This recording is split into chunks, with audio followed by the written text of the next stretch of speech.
They say money can buy anything, except love, compassion, or healing.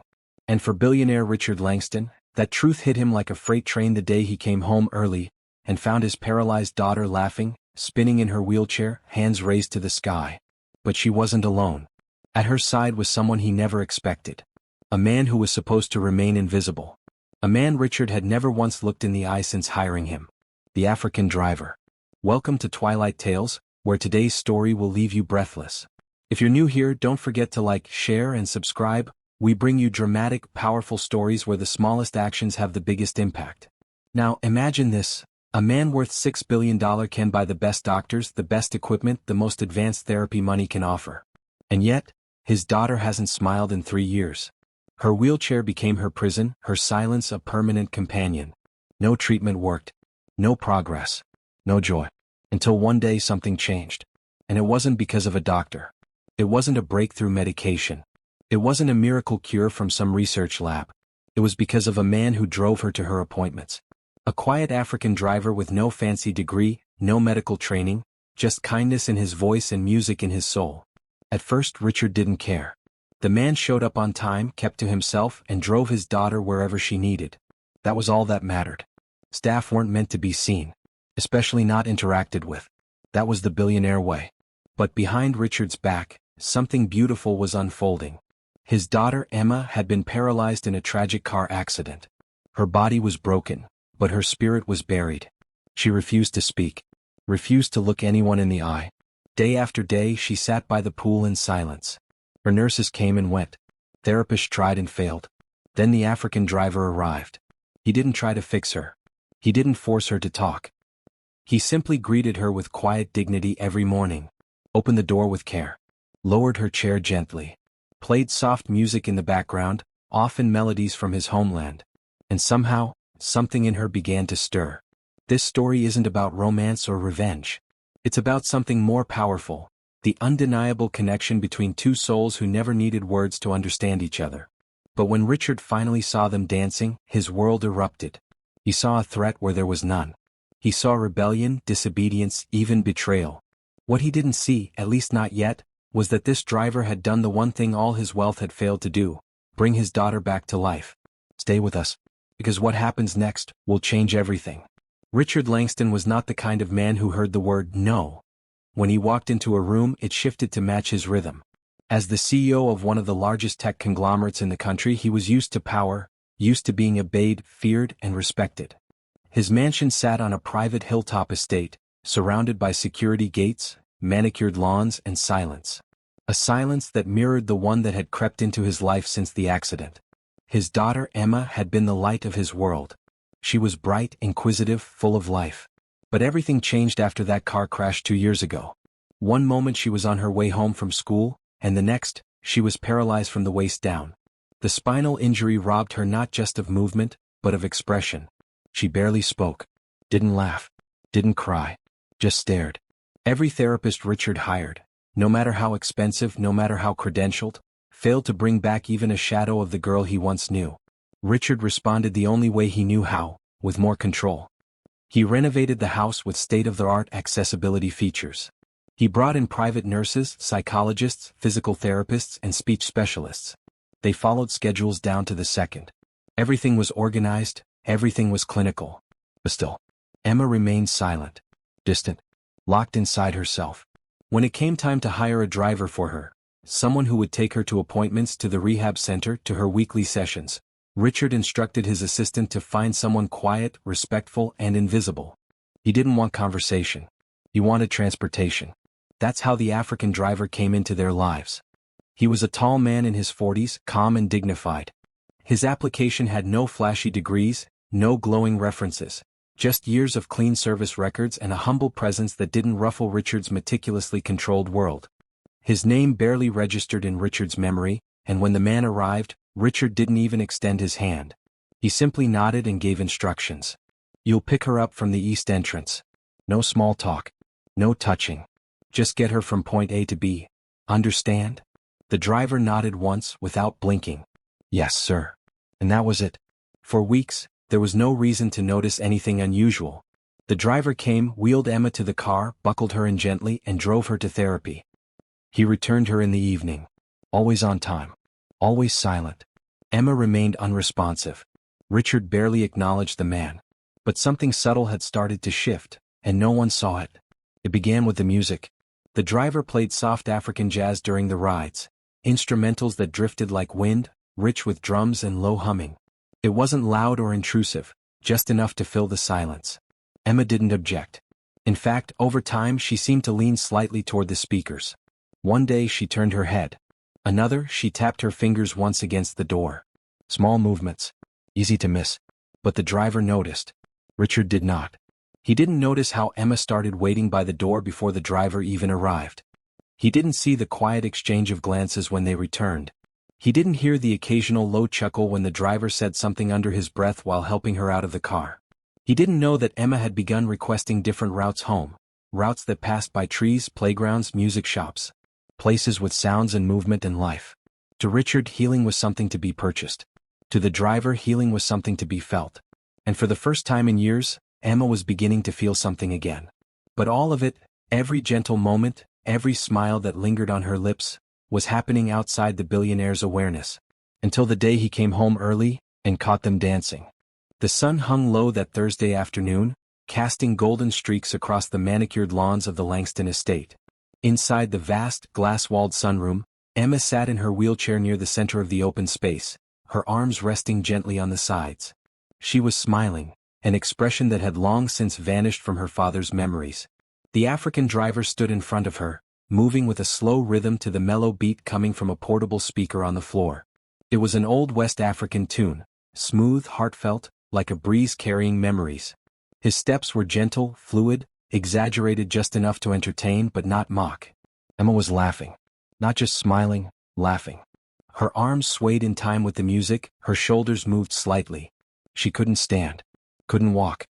But her joy danced with him. And then the doors burst open. Richard Langston had returned home unannounced. His work meeting in Chicago had ended early, and he figured he'd surprise Emma. He missed her. Guilt lingered in him more than he cared to admit, so he told the pilot to take off immediately and had the driver drop him at the gate. He walked into his home expecting silence, routine. What he saw instead froze him. There, in the middle of his sanctuary, was his paralyzed daughter. Laughing. With a man. A staff member. A driver. Richard's blood pressure surged. The driver stopped mid-step, his eyes locking with Richard's. He didn't flinch or look away. He simply clicked off the music and stood straight, respectful. Emma turned toward her father, unaware of the storm that had already formed in his eyes. "What is this?" Richard barked, stepping forward. Neither of them answered. The air grew thick. "I asked a question," Richard snapped. "What's going on here? Why are you dancing with my daughter?" Emma's smile slowly faded, her gaze lowering. The driver took a step forward, carefully choosing his words. "She asked me to show her a traditional rhythm. I only meant." "You meant?" Richard interrupted, voice cold. "You think I hired you to entertain my daughter? To, what? Play music and flirt while I'm away?" The accusation stung and Emma flinched. The driver didn't raise his voice. "Sir, with respect, your daughter has not smiled in a very long time. She asked me about my music. I didn't mean any harm." Richard's hand went up, not to strike but to silence. He shook his head slowly in disbelief. "You're a driver, not a friend. You're here to do a job and that's it. You're out of line." Emma opened her mouth softly. "Dad?" I asked him. "I like it. I wanted—" "Enough, Emma," he cut her off, his voice more tired than angry now. "You don't understand." Richard turned back to the driver. "You're done. Leave your key. You won't come back here." The silence that followed was deafening. The driver, still composed, nodded once. "I understand." He turned to Emma, offering a soft smile. "Thank you for dancing with me." Then he left, without another word. Emma sat still. Her father stood motionless. The warmth in the room had vanished. But the damage had already been done, and not in the way Richard thought. Because in that moment, for the first time since her injury, Emma felt. She felt anger. She felt sadness. She felt loss. Not just numbness. And while her father stood thinking he was protecting her, all she saw was the wall he had just rebuilt around her, brick by brick. What Richard didn't know was that the man he had just fired wasn't just a driver. He was something far more powerful. And the billionaire's entire world was about to change. The driver, whose name was Emmanuel, walked out of the Langston estate with quiet dignity. He didn't slam the door. He didn't plead. He didn't explain further. Instead, he stepped into the fading sunlight, adjusted the strap of his bag on his shoulder, and walked down the long driveway like a man who had already seen far worse in life. Because he had. Emmanuel wasn't just a driver. Years ago, before fate and silence reshaped his life, he was a mechanical engineer, a dance instructor, and a caregiver in his native Ghana. He had worked with injured children, helping them regain confidence, balance, and joy through movement and rhythm. His methods weren't always conventional, but they were effective. Healing came in many forms, and sometimes, music was the best medicine. He had come to America chasing hope like so many others. But life in the U.S. hadn't been as kind. His qualifications were unrecognized, his experience undervalued. So he did what he had to. He drove. But that never changed who he was. When he saw Emma for the first time, sitting alone in the back of the car with hollow eyes and limp limbs, something in him stirred.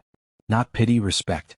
He saw a warrior trapped in a prison of silence, someone whose soul hadn't given up even if her body had. When she finally asked him about the song playing quietly on his phone during a routine drive, his heart leapt. She was curious. Curious meant alive. That's why he danced. He hadn't crossed any line. In fact, he had been painfully careful not to. But still, none of that mattered in Richard Langston's world.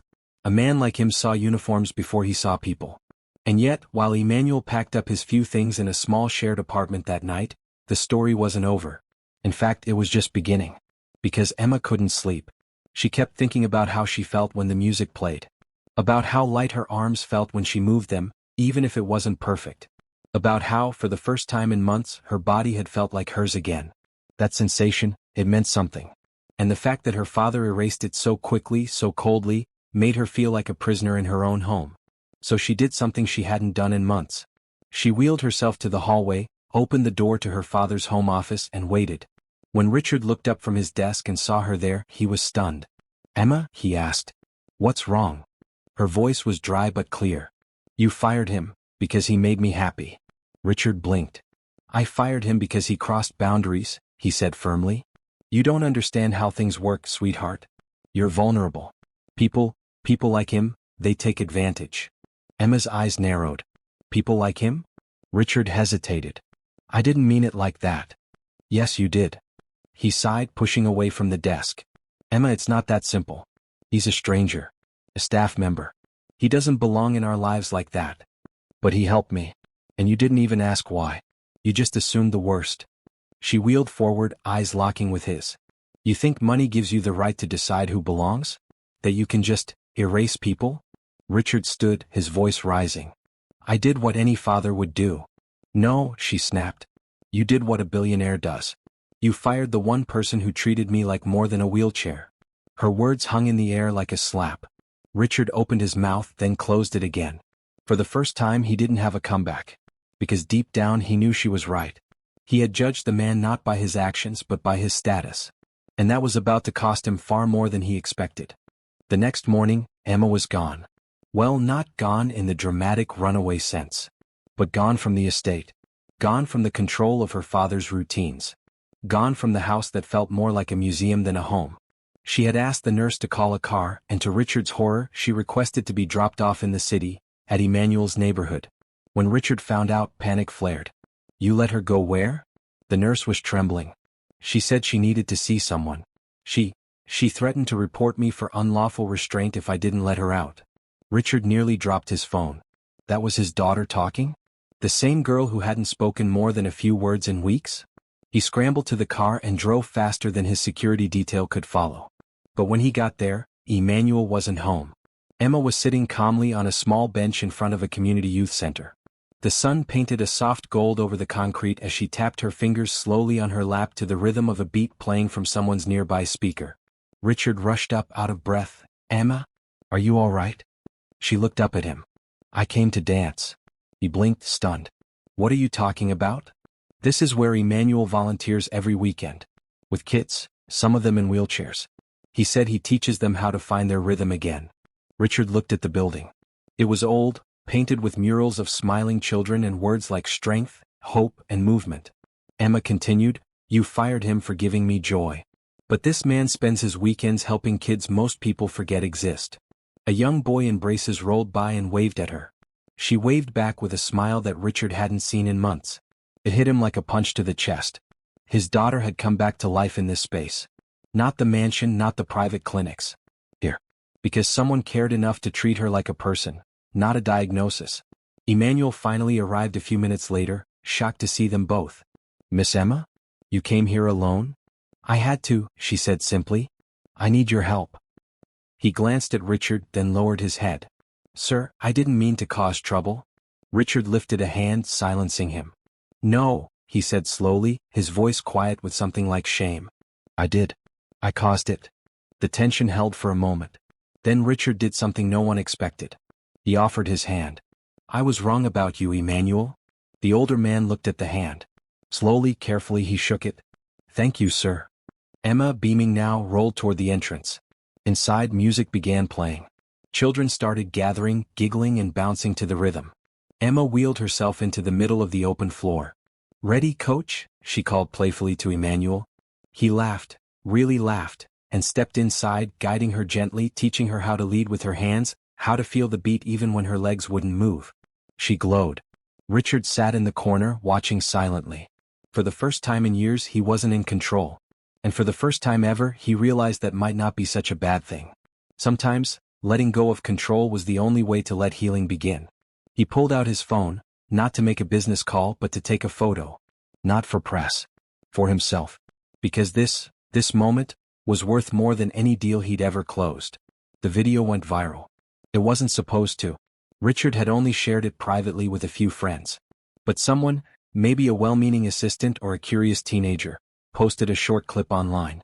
Emma, beaming in her wheelchair, spinning gently with Emmanuel guiding her. Laughter echoing, music rising. A young black boy in braces danced beside her with glee. It was raw, unpolished, real. And the world noticed. Within hours the comments flooded in. This gave me chills. The joy in her face is everything. That man deserves a medal. Or his own school. Why isn't this on the news?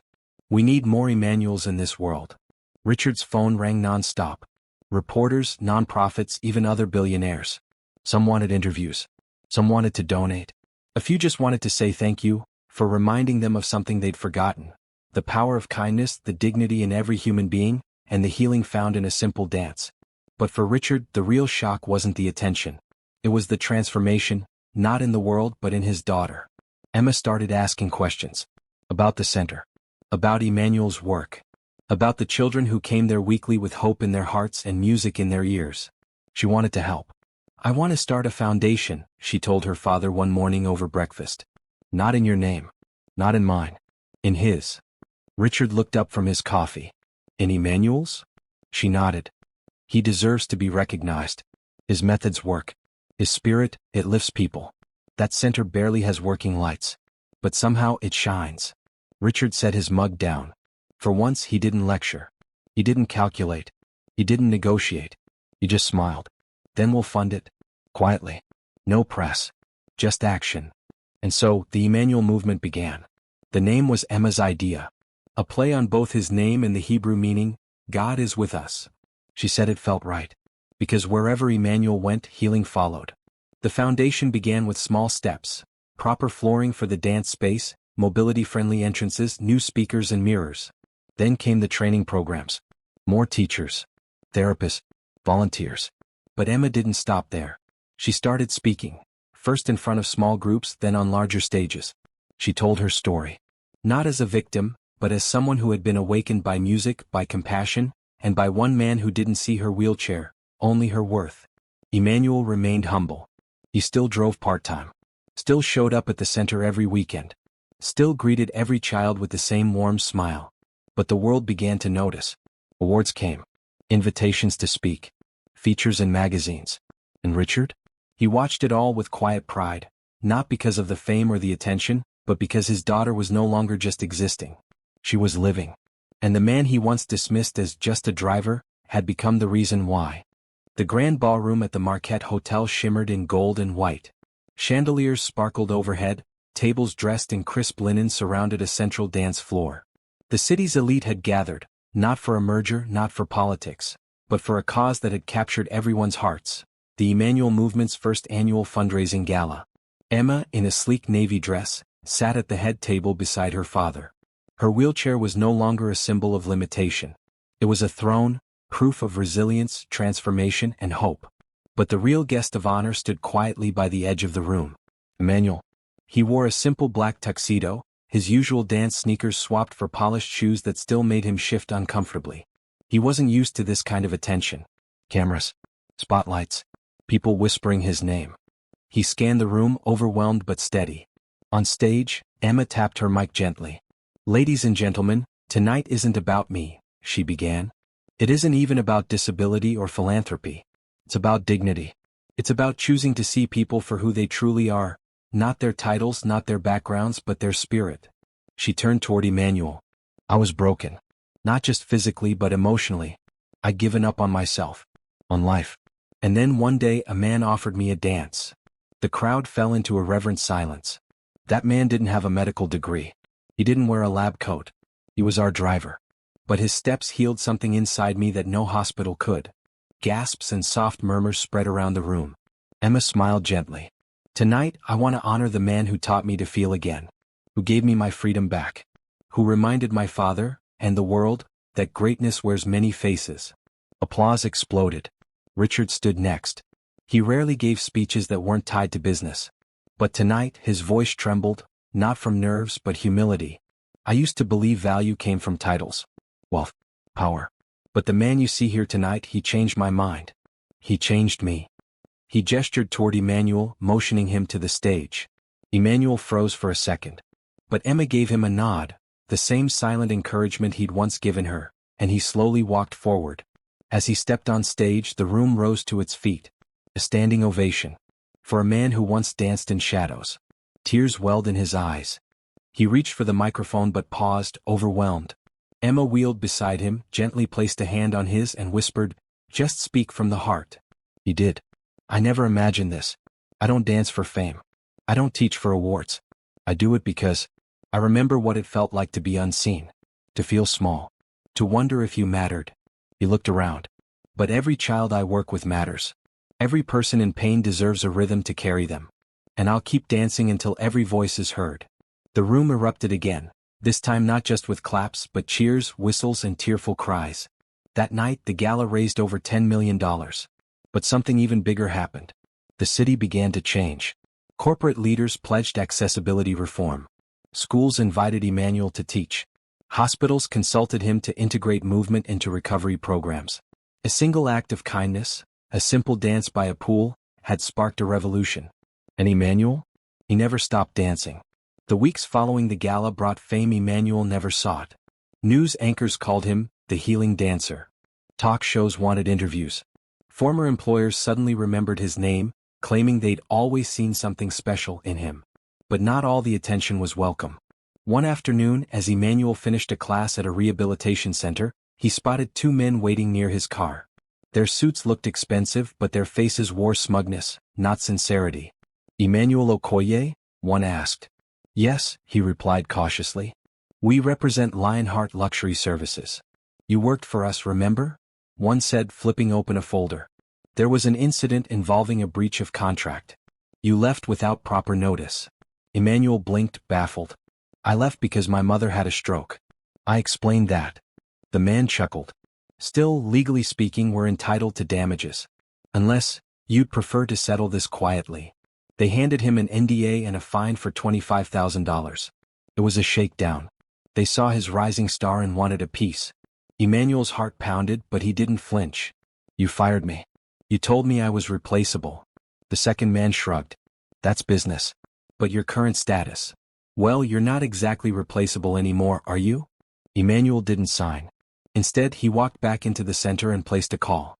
Within the hour, Richard Wells' personal legal team was on the line. The lawsuit vanished overnight.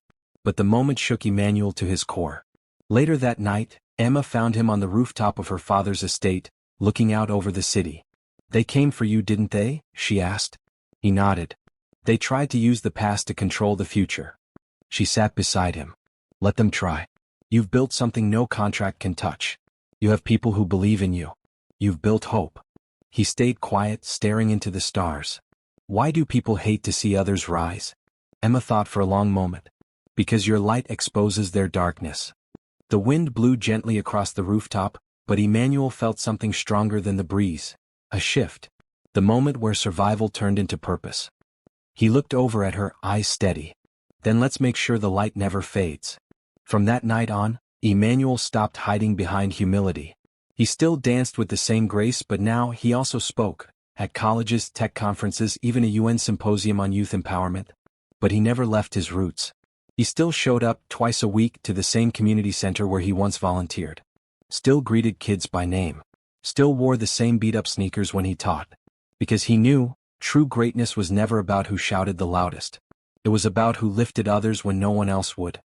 The National Award for Innovative Recovery in Pediatric Therapy was typically reserved for doctors, neurologists, and leading physical therapists. But that year, for the first time, it went to a man with no medical degree, a former delivery driver with a gift for movement and a heart that never stopped giving.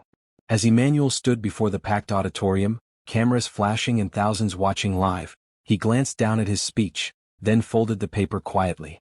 I wasn't supposed to be here, he began, voice steady but soft. Not in this room. Not at this podium. There was a hush across the hall. I was the boy too poor to attend dance class, the man too black to be trusted in luxury homes, the driver too invisible to notice. But I was never too small to dream. He turned to Emma, who sat in the front row beside her father, now beaming with pride, not privilege. I met a girl who couldn't walk, but somehow taught me how to stand. Applause rose, then thundered when Emma stood up, slowly, shakily but on her own, gripping her cane. She didn't need help. Not anymore. The crowd erupted. Not because of the miracle of movement, but because they had just witnessed the power of love without limits. After the ceremony, reporters swarmed Emmanuel for a soundbite. How does it feel being a national hero? He smiled. I'm not a hero. I just remembered what the world forgot, that people aren't problems to fix, they're stories waiting to be heard. Emma leaned in. And sometimes the ones we overlook are the ones who carry the cure. That moment went viral across platforms. But what truly mattered came after the cameras left. Richard Wells approached Emmanuel and offered his hand, not in charity or obligation but in partnership. We're starting a foundation, he said. Your vision, your methods, our funding. Let's give this country more than therapy, let's give it healing. The Okoye Wells Institute was born. Dozens of centers opened across low-income neighborhoods, giving access to dance-based therapy, mentorship, and dignity. And on every plaque hung one simple quote. Movement is power. Dignity is non-negotiable. Emmanuel Okoye. But perhaps the most moving moment came at a tiny, modest classroom in Atlanta, where a boy asked, Mr. Emmanuel, are you rich now? Emmanuel smiled, kneeling beside him. I am, he said. But not because of money. Because I never stopped dancing, even when no one was watching. And that, my friends, is the unbelievable true tale of how a humble black driver became a symbol of hope, transformation, and unshakable dignity. Emmanuel didn't just change Emma's life, he transformed every heart that doubted him. What if the very people we ignore are the ones holding the power to heal us? This is Twilight Tales, where every story shines light in the darkest places. If this story touched you, even for a second, don't forget to like, share, and subscribe. And drop a comment below. Speech balloon, who is someone you once underestimated, that you'll never overlook again? Let's build a community that sees people for who they truly are, not their title, uniform, or status. Thanks for watching. And as always, keep believing in the power of stories.